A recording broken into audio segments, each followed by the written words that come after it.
రాష్ట్ర ప్రభుత్వం అత్యంత ప్రతిష్టాత్మకంగా నిర్వహిస్తున్న అంతర్జాతీయ యోగా దినోత్సవాన్ని పురస్కరించుకుని తెనాలి మండలంలో శనివారం నిర్వహించే యోగా మెగా డేని విజయవంతం చేసేందుకు గాను అన్ని ఏర్పాట్లు పూర్తి చేసినట్లు ఎంపీడీఓ అత్తోట దీప్తి తెలిపారు.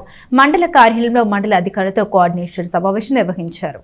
తెనాలి మండలంలో గత నెల నుండి యోగా అభ్యసనకు శిక్షణ ఇస్తున్న నేపథ్యంలో శనివారం నాడు జరిగే అంతర్జాతీయ యోగా దినోత్సవం నాడు జరిగే యోగా కార్యక్రమాన్ని విజయవంతం చేసేందుకు అన్ని ఏర్పాట్లు పూర్తి చేసినట్లు ఎంపీడీఓ అత్తోట దీప్తి తెలిపారు. దీనిని విజయవంతం చేసేందుకు మండల అధికారులతో కోఆర్డినేషన్ మీటింగ్ నిర్వహించారు. ఈ సందర్భంగా ఎంపీడీఓ మాట్లాడారు. శనివారం ఉదయం 6 గంటల నుండి 8 గంటల 30 నిమిషాల వరకు మండలంలోని పంచాయతీ కార్యాలయంలో స్కూల్స్, అంగన్వాడీ కేంద్రాలు, అలాగే సచివాలయ బిల్డింగ్లు వంటివి యోగా నిర్వహణకు సిద్ధం చేశామని తెలిపారు. మొత్తం 173 కేంద్రాలను ఏర్పాటు చేశామని, ఒక్కొక్క కేంద్రం 300 మంది అభ్యాసకులు యోగాసనాలు చేయనున్నారని ఆమె తెలిపారు. ఇందుకు సంబంధించి అధికారులు ఈ కార్యక్రమాన్ని విజయవంతం చేసే దిశగా చర్యలు తీసుకోవడం జరుగుతోందని ఎంపీడీఓ అత్తోట దీప్తి తెలిపారు. ఈ సమావేశంలో మండలంలోని పంచాయతీ సెక్రటరీలు, అధికారులు పాల్గొన్నారు. జూన్ 21వ తారీఖున ఇంటర్నేషనల్ యోగా డే సందర్భంగా ఒక మెగా కార్యక్రమాన్ని అన్ని మండలాల్లో రాష్ట్ర వ్యాప్తంగా ప్రోగ్రాం జరుగుతూ ఉంది. గౌరవ ప్రధానమంత్రి గారు ఈ ప్రోగ్రాంకి వైజాగ్ నుంచి అటెండ్ అవుతూ ఉన్నారు. దీన్ని పురస్కరించుకొని లాస్ట్ 1 మంత్ నుంచి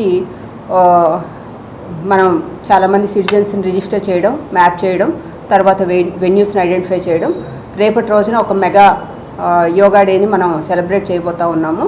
రేపు మార్నింగ్ 6 o'clock నుంచి 8:30 లోపల ఇది మనకు 173 వెన్యూస్ ఐడెంటిఫై చేశాము.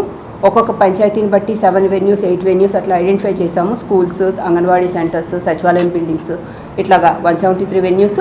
ప్రతి వెన్యూకు కూడా ఒక ఫంక్షనల్ అసిస్టెంట్ని మనం ఇన్ఛార్జ్గా పెట్టడం జరిగింది. వాళ్ళు ఆ యోగా ఎవరినైతే మనం మ్యాప్ చేసామో ఒక్కొక్క ట్రైనర్కి మనం 300 మందిని మ్యాప్ చేయడం జరిగింది. ఆ 300 మంది కూడాను ఆ రోజు అటెండ్ అవుతారు. అటెండ్ అవ్వడమే కాకుండా వాళ్ళు ఆ రోజు యోగా కంప్లీట్ చేసి 2 crore మెంబర్స్తో మనం ఒక వరల్డ్ రికార్డ్ అనేది ప్లాన్ చేశారు. కాబట్టి ఏఐ ద్వారా ఇదంతా కూడా మానిటర్ చేయడం జరుగుతూ ఉంది. ప్రతి వెన్యూలో కూడాను ఒక ఫోటోగ్రఫీ, వీడియోగ్రఫీ ద్వారా అవన్నీ కూడా యాప్లో అప్లోడ్ చేయడం జరుగుతూ ఉంది. సో ఫంక్షనల్ అసిస్టెంట్స్కి, పంచాయతీ సెక్రటరీస్కి ఆల్రెడీ ఇన్స్ట్రక్షన్స్ ఇవ్వడం జరిగింది. ఈరోజు మనం మండల్ లెవెల్ ఆఫీసర్స్తో ఒక మీటింగ్, తహసీల్దార్ గారు ఇతర మండల్ లెవెల్ ఆఫీసర్స్తో ఒక మీటింగ్ అనేది, కోఆర్డినేషన్ మీటింగ్ అనేది కండక్ట్ చేస్తున్నాము. ప్రతి మండల్ లెవెల్ ఆఫీసర్కి ఒక 2 విలేజెస్ని మనం ఇన్ఛార్జ్గా ఇవ్వడం జరిగింది.